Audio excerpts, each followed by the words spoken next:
지금 황사 지금 거의 뭐 어제 하루 종일 그 전국을 뒤덮었습니다. 이 황사 상황 오늘도 지금 이어지고 있는데 어떻게 되고 있는지 전문가 연결해서 기상청 연결해서 자세한 상황을 좀 알아보도록 하겠습니다. 자, 전화 연결돼 있습니까?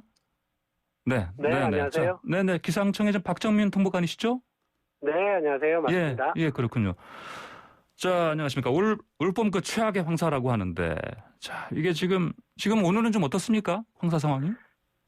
네, 지난 26일부터 몽골과 중국 내몽골 지역에서 발원한 황사가 대기 하층 기류를 타고 우리나라로 유입되면서 어제 새벽 서해오도를 시작으로 아침에는 서울을 비롯한 중부지방과 남부 그리고 제주도까지 황사경보가 발표되었고요. 현재까지도 강원 중북부를 제외한 전국에 황사경보가 유지되고 있습니다. 어제부터 우리나라로 유입된 황사가 완전히 빠져나가지 못하고 아직까지 영향을 주고 있는데요.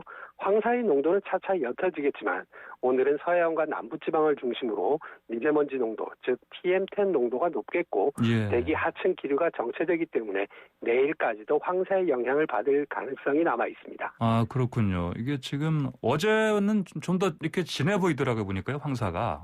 오늘 지금 보니까 지금 서울 쪽이 상암동 쪽인데 조금 나아진 것 같습니다. 보니까. 그러면요. 2015년 이후에 6년 만에 황사경보 아닙니까? 네, 맞습니다. 이게 보니까 어제 저도 이제 보니까 그 옆 건물도 잘 안 보일 정도 그런 것도 있던데 보니까. 그러면 이제 어떤 경우에 이런 이제 황사경보가 발령이 됩니까? 네, 황사라는 거는 눈으로 보여지는 뿌연 정도를 기준으로 황사다 아니다라고 관측하게 되는데요. 황사 경보는 지상에서 관측되는 황사의 농도를 기준으로 합니다. 즉 PM10 시간 평균 800 마이크로그램 이상이 2시간 이상 지속될 것으로 예상될 때 황사 경보를 발표하게 되는데요. 이 때문에 상공에 떠서 지나가는 황사가 우리나라 주변에서 하강하여 사람들의 활동에 영향을 주는, 즉 지상에서 관측되는 것이 중요합니다. 아, 그렇군요. 자, 이번 황사가 어디에서 왔느냐? 이 보통 중국이라고 하는데요. 그렇죠? 맞습니까? 네, 맞습니다. 주로 황사 발원지는 중국하고 몽골 지역인데요. 이 지역에서 나타나는 황사의 특징에 관해서 잠시만 말씀드리면 최근 이곳 황사 발원지에서는 강수량이 10mm 미만으로 매우 적은 상황이고요. 이 부근 기온이 높아서 눈이 쌓여 있지 않습니다. 이는 황사 발원지에서 황사가 발원할 수 있는 좋은 조건이 형성되었다고 말씀드릴 수가 있고요. 발원지에서 황사가 우리나라로 수송되고 우리나라 부근에서 황사가 지표로 하강할 수 있는 여러 가지 요건이 갖추어져야 하는데요. 지난 3월 16일 경우에는 강한 황사가 우리나라 부근 약 2km 상공으로 떠서 통과했고요.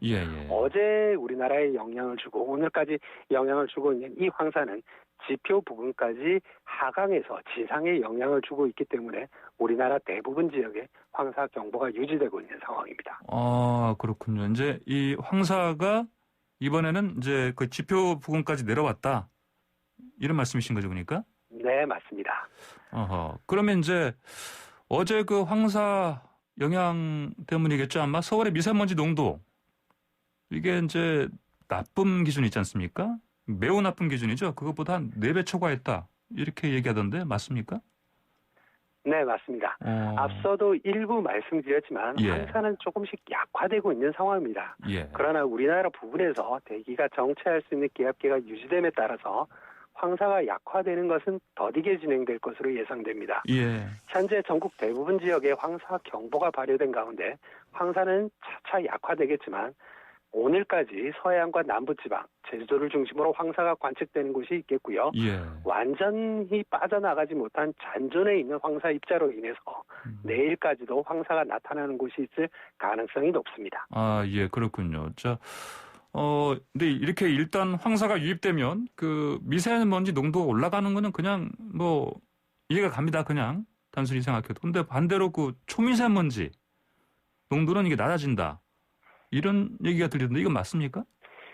조금 그 원론적인 얘기부터 말씀을 드려야 될 것 같은데요. 미세먼지라는 큰 틀에서 보면 황사나 초미세먼지나 모두 미세먼지에 포함됩니다. 초미세먼지는 인간의 활동에 의해서 인위적으로 발생되는 입자가 매우 작은 오염물질이 포함되어 있기 때문에 예. 환경부 국립환경과학원에서 관측 예보를 수행하고 있고요. 황사 발원지 모래가 강한 바람에 의해 수송되어 우리나라에 영향을 주는 황사는 오로지 자연 현상이기 때문에 발원부터 이동, 영향까지 기상청에서 예보를 하고 황사 경보를 수행하고 있습니다. 황사로 인해서 미세먼지 농도가 올라가는데 초미세먼지 농도는 낮아진다고 말씀하셨는데요. 예. 이러한 경우는 기압계 상황에 따라서 달라질 수 있습니다. 황사는 지표 부근의 강한 바람에 의해서 수송되는 경우가 많은데요. 따라서 대기가 안정된 상태에서 부유하고 있는 초미세먼지는 황사가 다가올 경우에 지표 부근의 강한 바람에 의해서 확산되면서 옅어질 수 있습니다. 지난 3월 16일 같은 상황이 이러한 상황이었다라고 말씀드릴 수 있겠습니다. 자, 그러면요. 이번 황사, 미세먼지 언제까지 이어지는 겁니까, 이게?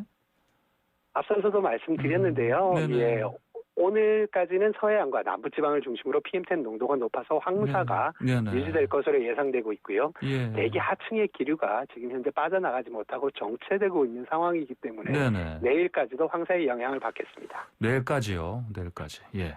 자, 그리고 이런 황사, 미세먼지, 초미세먼지 발생하면 우리가 호흡기 건강 각별히 주의가 필요하다.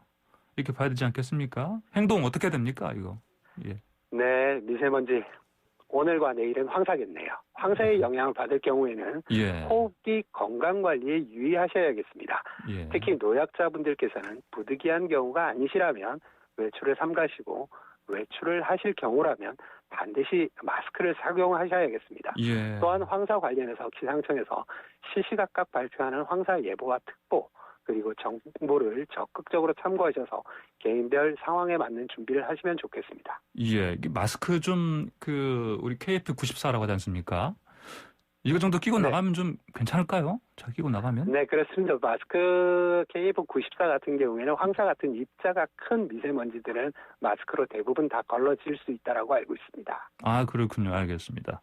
자, 하여튼 부득이하게 외출하려면은 마스크 제대로 된 거 잘 쓰고 나가야겠네요, 보니까. 알겠습니다. 네, 맞습니다. 자, 그리고 벚꽃 개화 시기 어떻습니까? 이게 평년보다 좀 빠르지 않습니까?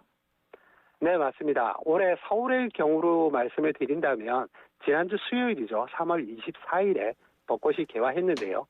최근 10년 동안의 벚꽃 개화 시기를 보면 4월 초순 또는 중순이 많았는데요. 올해 3월 24일 벚꽃 개화는 1922년에 서울 벚꽃 관측을 시작한 이래 가장 빠릅니다. 이처럼 벚꽃이 평년보다 빨리 개화한 이유는 2월과 3월의 평균 기온이 평년보다도 높고 일조 시간도 평년보다 많았기 때문입니다. 3월 23일 날 발표된 3개월 전망을 보시면 먼저 기온은 4월과 6월은 평년과 비슷하거나 높겠고 5월은 평년보다 높겠습니다. 4월에는 상층 찬 공기의 영향으로 쌀쌀한 날씨를 보일 때가 있겠고 5월에서 6월은 일시적으로 고온 현상이 나타날 때가 있겠습니다. 강수량을 또 말씀을 드리면 4월은 평년과 비슷하거나 적겠고 5에서 6월은 평년과 비슷하겠습니다.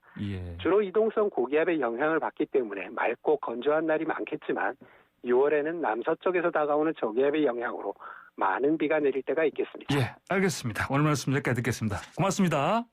감사합니다. 네, 지금까지 기상청의 박정민 동부관이었습니다.